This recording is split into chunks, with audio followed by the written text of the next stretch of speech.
Welcome everyone to checkpoint 3.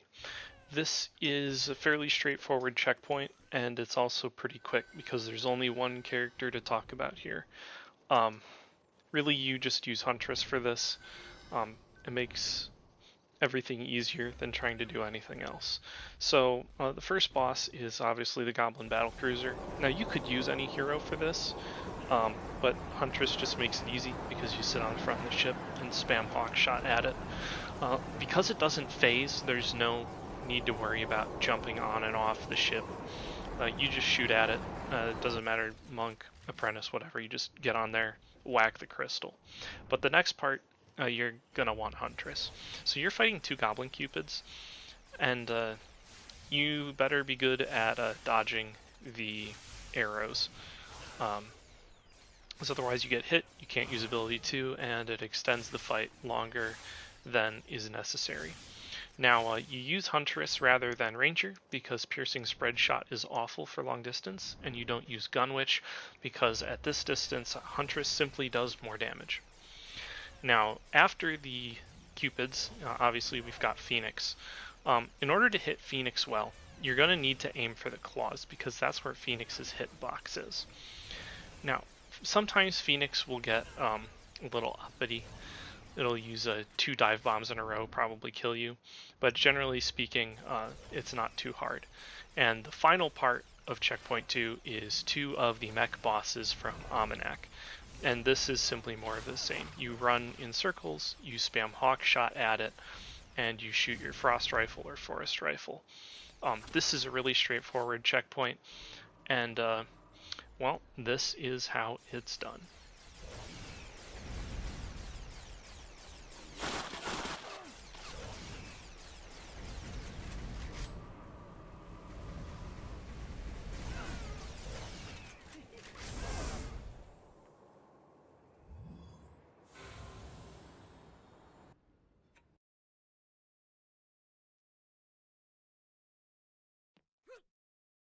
Welcome to Hell.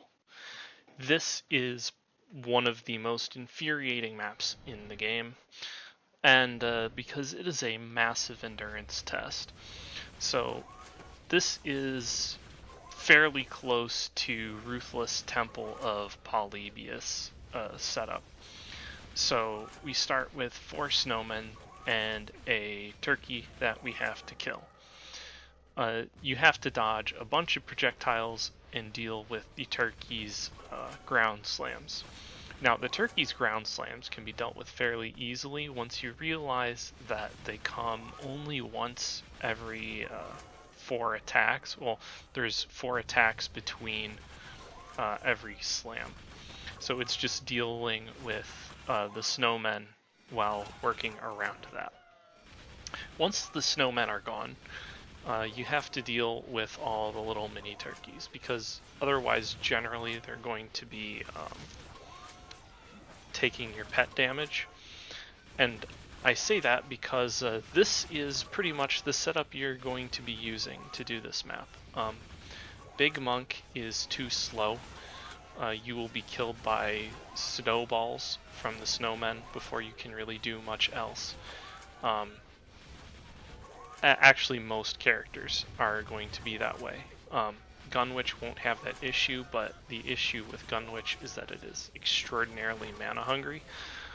So while it can be done, I didn't bother trying. This is going to be the best way to do it.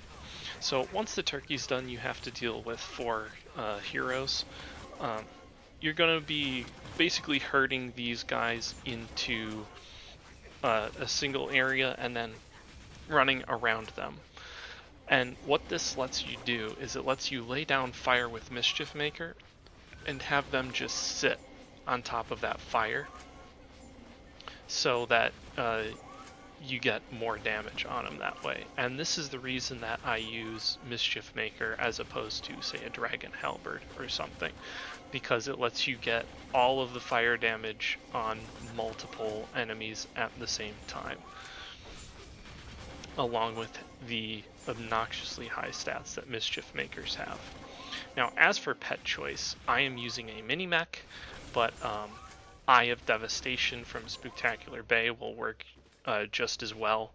Generally speaking, that would be the safer choice than using a mini-mech because it has a bit longer range.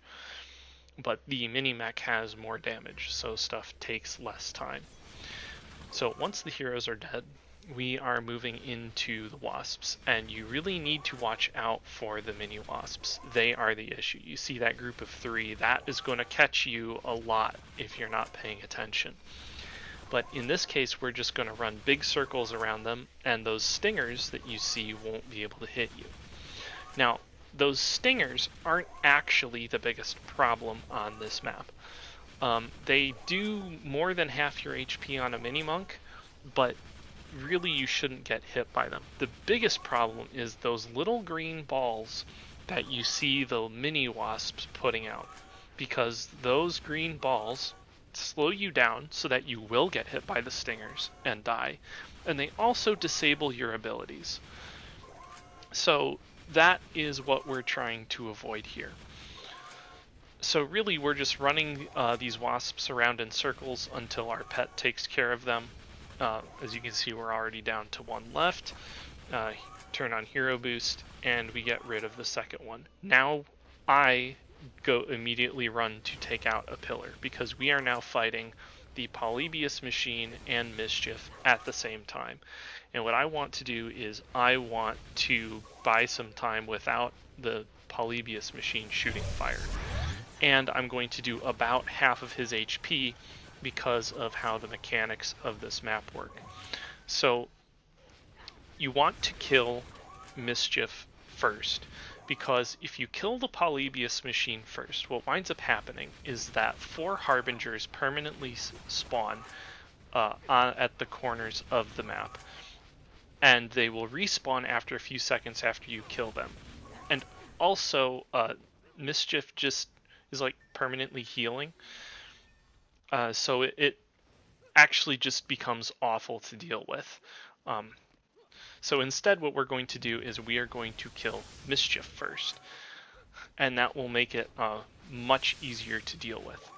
So the problem with killing Mischief is that the Mischief Monk in this fight phases out. So every time you deal a certain amount of damage to him, he's going to teleport away and place a Harbinger in the center of the arena. So I'm going to do damage to him here, and you're going to see Harbinger spawned. So while that Harbinger is alive, Mischief is invincible and won't take any damage. So you need to damage Mischief, kill the Harbinger, and then damage Mischief again. And you need to repeat that process until you kill Mischief. So we've gotten him. So now we want to hit these pillars again, because the Polybius machine is invincible as long as until you start zapping him with the pillars. Now that Mischief is dead, the Polybius machine is actually going to spawn more Mischiefs for us to fight, but they will have significantly reduced HP, and they won't be terribly bad to deal with. So I'm going to take off about another quarter of his HP here before I won't be able to do much else. But this is a significantly more reasonable setup to deal with than trying to kill Mischief after Polybius is dead. So Poly is back to doing his thing, so we're just going to run around here. There we go, I killed the other Mischief. It didn't take that much because that Mischief doesn't phases. And now it's just wasting time until those pillars come back up for us to hit Mischief. So here they are. We are going to go activate it. And I accidentally fat-fingered tower boost right there. And there we go. Poly teleports away, luckily away from Mischief, which made this really easy. And here we go. That is checkpoint 4 done. What a brutal checkpoint this is.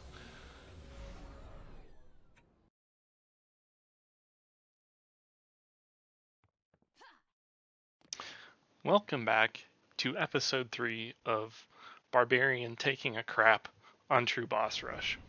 So despite Barbarian making a joke out of this map, you still actually need to know what you're doing here, because you're a melee character attempting to do not fun things for melee characters. But that still doesn't mean Barb has it particularly difficult. I mean, you turn on Turtle Stance, you turn on Drain Stance, and you just kind of slap things. Notice, however, that you can dodge you can jump dodge the ground slam with your little mini hops. You just have to time it really well. So this is still going to take practice. This isn't some magical insta-win. It's just, I mean, this is still kind of stupid to watch. But I'll just let you watch how this goes. This is dumb.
I suppose this section may need a little bit of explaining.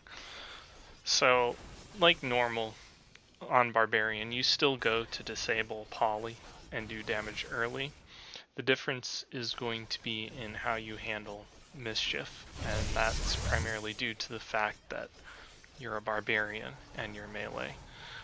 I'm not going to actually get that much damage in here because Mischief just gets in the way of me doing that. So in a second here, yeah, I'm just going to turtle, and the goal with Barbarian when you're fighting Mischief, you don't actually like engage him straight on because he's just going to kick you away. So you're going to take a bunch of fire damage and then get thrown across the map and not actually do much. What you want to do is you want to kind of run around him and away from him, but stay close enough that your Jack-in-the-Box does damage. And really props to Matt, who's the person that found this, and I guess I'll have his channel linked in the bottom because he's really good at DPS maps and you should watch his channel. That's how I found out how to do this, but otherwise this is a rather straightforward, just run around Mischief, and then the moment that the Harbinger spawns, you just run at the Harbinger and kill it. Repeat until Mischief's dead. And that's what the rest of this video is going to be. So, there we go.